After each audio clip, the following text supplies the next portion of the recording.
नमस्कार दोस्तों, आप सभी का अपने YouTube चैनल परीक्षावाला में बहुत बहुत स्वागत है। आई होप आप सभी लोग बहुत अच्छे होंगे।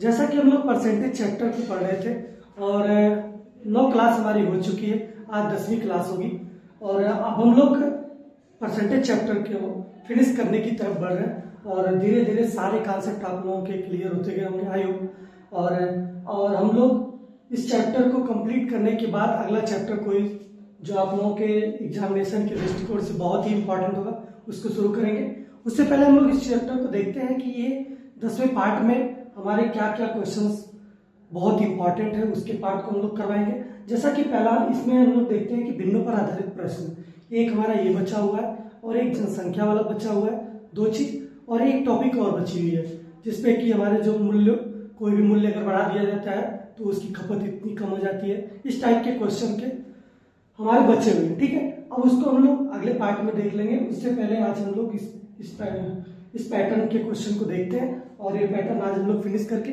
टाइम अगर बचेगा तो हम लोग उसको भी कंप्लीट करेंगे आज।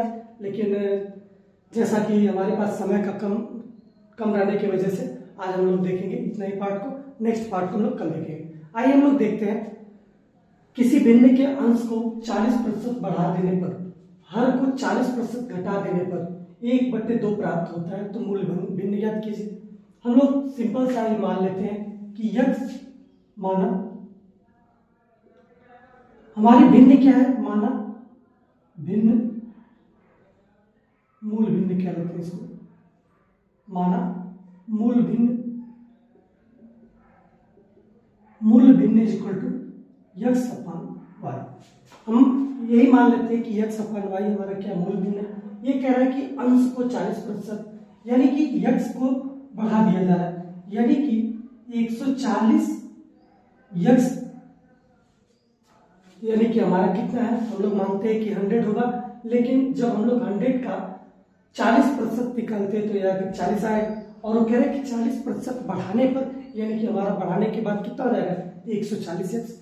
सेम उसी तरह से 40 घटाने पर, 40 घटाना है किससे, हमारा हर से जब हमको 40 घटाना है, यानी कि 100 में से हम लोग क्या करेंगे, 40 घटा देंगे, बचेगा कितना, 60 यक्स और 60 वाई, सॉरी वाई हम माने हैं हर को, तो यहां से हमारे पास आ जाएगा 140/60 वाई। अब वो कह रहे हैं घटाने पर 1/2 प्राप्त होता है, यानी कि 1/2 प्राप्त होता है, यानी कि 0 से 0 कट जाएगा, 2 3 6, 2 7 14।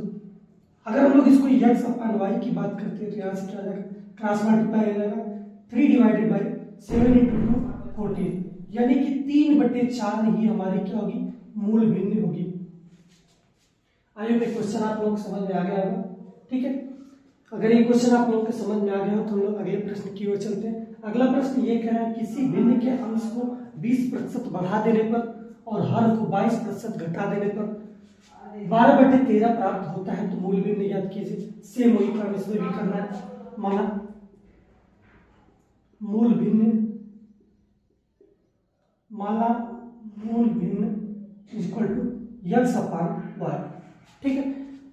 हम लोग यक्स अपान वाई को मान लें कि ये हमारी क्या है, मूल भिन्न है, और ये कह रहा है कि अंश को 20% बढ़ा देने पर, तो हम लोग क्या कर रहे थे, अंश को 20%, यानी कि 120/x हो जाएगा। हर को 22% घटा देने पर, यानी कि 100 में से अगर 22 को घटाएंगे तो कितना बचेगा, 78y, ठीक है। घटाने पर प्राप्त होता है 12/13, यानी कि 12/13 प्राप्त होता है, 12/13 प्राप्त होता है। ये कह रहे हैं कि x/y का मान बताए, यानी कि मूल भिन्न का मान बताए। यहाँ से हमारे पास अगर x/y अगर हम लोग निकाल लेते हैं तो क्या जाएगा, 12 गुणे में 78/120 गुणे में 13, 13 6 78, 12 धरा में 120, 2 3 6, 2/5, यानी कि अगर यक्स अपान वाई की बात अगर किया जाए, यक्स अपान वाई की बात 3/5 होगा, और यही हमारा क्या होगा, इस क्वेश्चन का राइट आंसर होगा।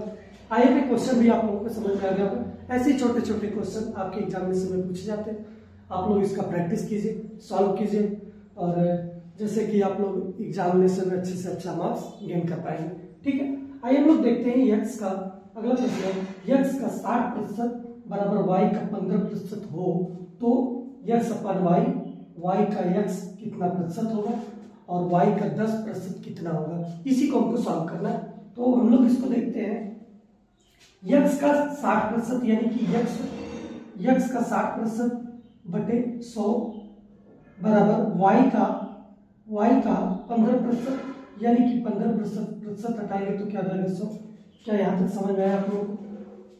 ध्यान दीजिएगा कि यहाँ पर का मतलब होता है गुना, यानी कि x गुने 60 बटे 100, प्रतिशत हटाने के लिए हम लोग डिवाइड करते हैं 100 से, यानी कि यहाँ पर y इंटू 15/100 हो जाएगा, यानी कि 100 से 100 ये कट जाएगा। और अगर हम लोग x अपान y की बात अगर किया जाए तो 15/60, 15 चौको 60, यानी कि x रेशियो y की बात अगर की गई तो हमारे पास कितना आ गया 1/4, यानी कि 1/4 सॉरी 1/4 इस क्वेश्चन का राइट आंसर होगा। ठीक है, अब उसके बाद हम लोग देखते हैं दूसरा क्वेश्चन। ये तो हमारा पहला सॉल्व हो गया। दूसरे की बात अगर किया जाता है y x का कितना प्रतिशत है, y की बात y कितना है, यहाँ पर 4 है, यानी कि दूसरे वाले पार्ट को हम लोग देखते हैं। दूसरा वाला पार्ट ये कह रहा है y x का कितना प्रतिशत है, यानी कि y है कितना 4 और x कितना है 1 गुने में 100। ठीक है, y कितना है, y 4 है हमारे पास और x का कितना प्रतिशत है, यानी कि x कहाँ पर आ गया, नीचे आ गया, कितना प्रतिशत है, यानी कि 100, यानी कि 400% है। क्या आप लोगों को यहाँ तक समझ गया है? ये दूसरा पार्ट हो गया। अब हम लोग तीसरे पार्ट की बात करते हैं अगर यहाँ पर, तो तीसरा पार्ट ये कह रहा है y का 10%, x का कितना प्रतिशत है, यानी कि y हमारे पास कितना है, y हमारे पास 4 है यहाँ पर। ठीक है, y का मान कितना है, यहाँ पर 4 है, 4 का 10% यानी कि 10/100% हटाएंगे बराबर x का कितना प्रतिशत है, x का कितना प्रतिशत है, x हमारे पास कितना है, x हमारे पास कितना है 1, यानी कि 1 का कितना प्रतिशत है, तो हम लोग मान लेते हैं कि p% होगा। ठीक है, हम लोग यहाँ पर मान लेते हैं p%, यानी कि p% की जब बात की जाएगी तो यहाँ पर कितना आ जाएगा, 0 से 0 कट जाएगा, 0 से 0 कट जाएगा। और यहाँ पर p को इस पे भी प्रतिशत को हटाएंगे तो यहाँ से कितना आ जाएगा, 2 दूना में 4 और 2 5 10, और यहाँ से कितना आ जाएगा p बराबर कितना आ जाएगा 100 गुने में 2/5, यानी कि 5 20 5 100, यानी कि 20 दूना 40, यानी कि p का कितना प्रतिशत हो जाएगा 40% होगा। ठीक है, आप लोगों की समझ में आ गया होगा। y का 10% बराबर x का कितना प्रतिशत होगा, ये आप लोगों के समझ में आ गया होगा। और ये बहुत ही आसान क्वेश्चन था, ऐसे ही हमारे क्वेश्चन एग्जामिनेशन में पूछे जाते। और अगर आप लोगों को ये वीडियो पसंद आ रही हो तो आप इसे शेयर कीजिएगा और कमेंट कीजिएगा, और इसके बाद आप लोग स्क्रीनशॉट ले लें, फिर उसके बाद हम लोग नेक्स्ट क्वेश्चन की ओर चलेंगे।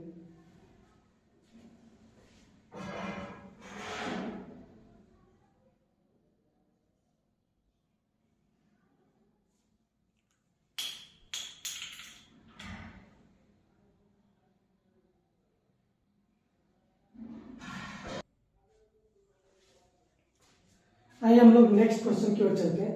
नेक्स्ट क्वेश्चन हमें ये कह रहा है कि गेहूं के मूल्य में 10% वृद्धि होने के कारण एक उपभोक्ता 400 रुपये में पहले की तुलना में 2 केजी कम गेहूं खरीदता है। ठीक है, यानी कि जब उसका प्रारंभिक मूल्य था कुछ कम और इस टाइम पे उसका मूल्य क्या हो गया 10% बढ़ा दिया गया। तो जब 10% मूल्य को बढ़ा दिया गया तो 400 रुपये में 2 केजी गेहूं को क्या कर रहा है, वो कम खरीद रहा है। तो बढ़ने के बाद गेहूं की खपत कितनी थी उसको निकालना है, और बढ़ने के बाद मूल्य निकालना है। प्रारंभिक खपत कितनी थी, प्रारंभिक मूल्य कितना था, इन्हीं सबको हमको निकालना है। आइए देखते हैं हम उसके बाद हम कैसे सॉल्व करते हैं। यानी कि 10 डिवाइडेड बाई 100, यानी कि बढ़ कितना रहा है 10% बढ़ रहा है। किसके रिस्पेक्ट में बढ़ रहा है, 10 के रिस्पेक्ट में। क्या हमारे पास 1/10 आ जाएगा, यहाँ से 10 10 में 100, यानी कि यही क्या होता है हमारे पास वास्तविक, और ये हमारी क्या है वृद्धि। ठीक है, क्या यहाँ तक आप लोगों के समझ में है?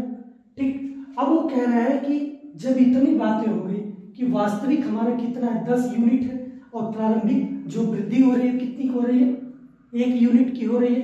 अब यहाँ से हम लोग क्या करना होगा कि जो हमारे पास गेहूं की बात हो रही है, गेहूं 2 केजी क्या कर रहा है, कम खरीद रहा है, ठीक है, यानी कि 1 यूनिट बराबर ये कितना आ जाएगा, 1 यूनिट की बात यानी कि वृद्धि कितनी होती है 1, तो यानी कि 1 की बात कर रहा है, यानी कि 2 केजी कम गेहूं खरीद रहा है, यानी कि 1 यूनिट बराबर कितना आ जाएगा 2 केजी। फिर उसके बाद ये कह रहा है कि बढ़ने के बाद गेहूं की खपत यानी कि वास्तविक में कितनी है, यहाँ पर प्रेजेंट में ये कह रहा है कि 10 यूनिट है, यानी कि 10 यूनिट बराबर क्या आ जाएगा 10 गुणे में 2 केजी, यानी कि कितना आ जाएगा 20 केजी। यही क्या होगा इसका आंसर होगा 20 केजी बढ़ने के बाद खपत है, 20 केजी बढ़ने के बाद जब मूल्य उसका बढ़ जा रहा है तो 20 केजी की खपत इसमें हो रही है। अब ये कह रहा है कि बढ़ने के बाद मूल्य की बात कीजिए, यानी कि वो कह रहा है कि 400 रुपए में पहले की तुलना में 2 केजी कम गेहूं खरीदता था, यानी कि कितने में खरीदता 400 रुपए में, तो 400 बट्टे में क्या हम लोग कर देंगे 20, यही तो करेंगे 400 बट्टे में 20, यानी कि बढ़ने के बाद की मूल्य की बात अगर की जाए तो 2 20, यानी कि कितना आ जाएगा 20 रुपए पर केजी होगा। बढ़ने के बाद कितना होगा 20 रुपए पर केजी होगा। अब उसके बाद कह रहा है कि प्रारंभिक खपत कितनी थी, यानी कि पहले की खपत कितनी थी, प्रेजेंट में खपत कितनी है 20, और ये 2 केजी क्या है ये भी तो रही होगी, यानी कि प्रारंभिक खपत की बात की जाएगी तो कितना आ जाएगा 20 प्लस 2 बराबर कितना आ जाएगा 24 केजी। ये हमारे पास क्या है इसका आंसर हो जाएगा, ये हमारे पास इसका आंसर है, ठीक है। ये 24 केजी कैसे समझ आया आप लोगों को, ये चीज समझ पाए कि नहीं, प्रारंभिक खपत यानी कि यहाँ पर 20 केजी तो वर्तमान में खपत है उसकी, लेकिन 2 केजी कम भी तो खर्च कर रहा है पहले के हिसाब से, यानी कि 2 केजी भी इसमें हम लोग क्या करेंगे ऐड कर लेंगे, यानी कि कितना आ जाएगा 22 केजी, सॉरी आपको 22 आएगा ना, 20 2 22 केजी यहाँ पर आएगा सबसे। अब ये कह रहा है कि प्रारंभिक मूल्य कितना था, यानी कि यहाँ पर प्रारंभिक मूल्य की बात किया जाए तो 400 बट्टे में 22, ठीक 400 बट्टे में 22, यानी कि 400 रुपए की बात हो रही थी, उपभोक्ता 400 रुपए में सामान खरीद रहा है, कितना केजी खरीद रहा है पहले कितना खरीदता था 22, यानी कि यहां से इसको अगर हम लोग कट करेंगे तो 11 दूनी 22 और 20 दूना 40, यानी कि 200 बट्टे 11, यानी कि 11 91 11, और यहां पर 9 जाएगा 11 7 77, 11 88 88 2 90, यानी कि 10.11 91 11 11 7 77, यानी कि 18.17 रुपए पर केजी इसकी पहले का मूल्य था, यानी कि जब ये प्रारंभिक मूल्य इसका जब था कितना था 18.17 रुपए पर केजी था, और वर्तमान में बढ़ने के बाद कितना मूल्य हो गया 20 रुपए पर केजी हो गया। तो क्या आप लोगों को ये क्वेश्चन समझ में आया, और ध्यान से देखिएगा प्रारंभिक और अंतिम मूल्य पर आधारित प्रश्न बहुत ही इंपॉर्टेंट है, इस टाइप की एग्जामिनेशन में क्वेश्चन भर के पूछे जाते हैं, तो आप लोग इस क्वेश्चन को ध्यान से देखिएगा और इसको आप लोग खुद से भी प्रैक्टिस कीजिएगा, जिससे कि आप लोग एग्जाम में क्या कर पाए आसानी से क्वेश्चन को सॉल्व कर पाए, ठीक है। आई होप आप लोगों को ये क्वेश्चन समझ में आ गया है। आप लोगों को अगर ये क्वेश्चन समझ में आ गया तो वीडियो को लाइक करें, शेयर करें, कमेंट करें और बेल आइकन को प्रेस करें, जिससे कि आप लोगों को आगे आने वाली जितनी भी हमारी क्लासेज होंगी सारे क्लास का नोटिफिकेशन आप तक पहुंचता रहेगा। धन्यवाद।